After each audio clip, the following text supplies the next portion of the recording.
cara yang paling baik untuk menyelamatkan diri daripada ialah sedekah. Jadi, selamatkanlah dirimu daripadanya melalui sedekah, walaupun sedikit daripada buah amal.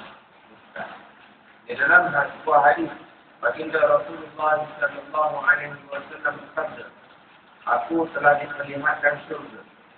Pada darjat-darjat yang paling tinggi adalah kebanyakan fakir-fakir dari kalangan muhajir.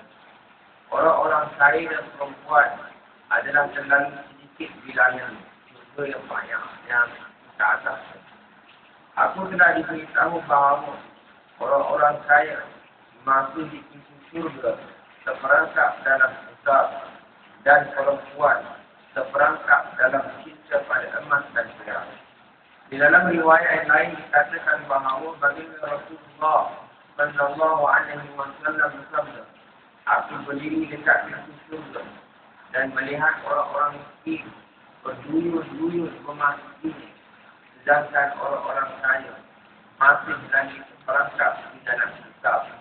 Dan semasa aku berdiri dekat pintu neraka, aku melihat perempuan ramai-ramai memasuki."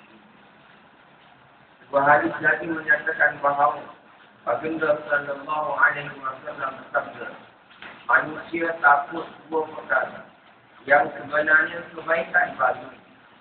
Dia takut mati, sedangkan kematian menyelamatkan seorang itu daripada segala jenis fitnah. Yang kedua ialah kekurangan harta yang dikuasai oleh orang adalah sebenarnya kebaikan bagi. Sebab lagi kurang harta, lagi kurang kitab atau."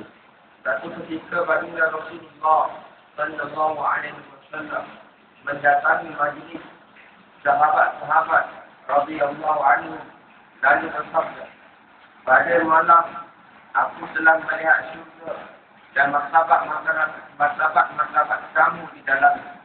Kemudian berpaling ke arah Abu Bakar radhiyallahu anhu lalu bersabda, "Aku telah melihat orang yang pergi ke mana-mana pintu syurga.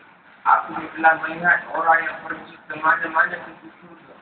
Maka daripada pintu kedengaran sambutan marhaba, marhaba. Selamat datang, selamat datang. Bagi setiap amalan soleh ada satu pintu yang khas dalam surga. Sambutan dari setiap pintu bermaksud dalam setiap amalan soleh ialah yang mendahului lagi mengatasi sekalian." Maka Hadrat Salman radhiyallahu anhu berkata, "Ya Rasulullah, orang yang menerima sambutan sedemikian rupa mestilah seorang yang terlalu tinggi martabatnya."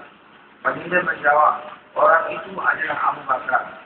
Kemudian baginda menuju ke arah Umar radhiyallahu anhu dan bersabda, "Aku melihat satu mahligai yang cantik sekali daripada mutiara yang berwarna putih dan dihiaskan lagi dengan batu permata yang putih.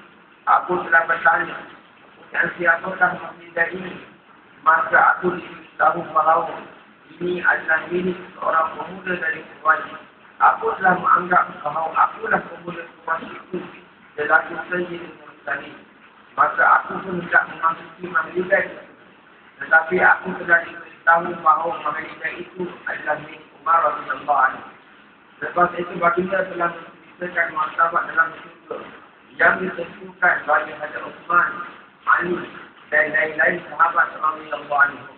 Kemudian baginda telah menuju ke arah Hadrat Abdurrahman bin Auf radhiyallahu anhu lalu bersabda, "Di kalangan sahabat-sahabat, engkaulah yang paling lambat sampai kepada sehingga aku mula bimbang dan takut dan engkau sedang berjalan. Ketika engkau dapat jumpa aku, engkau berada dalam keadaan berpeluh-peluh.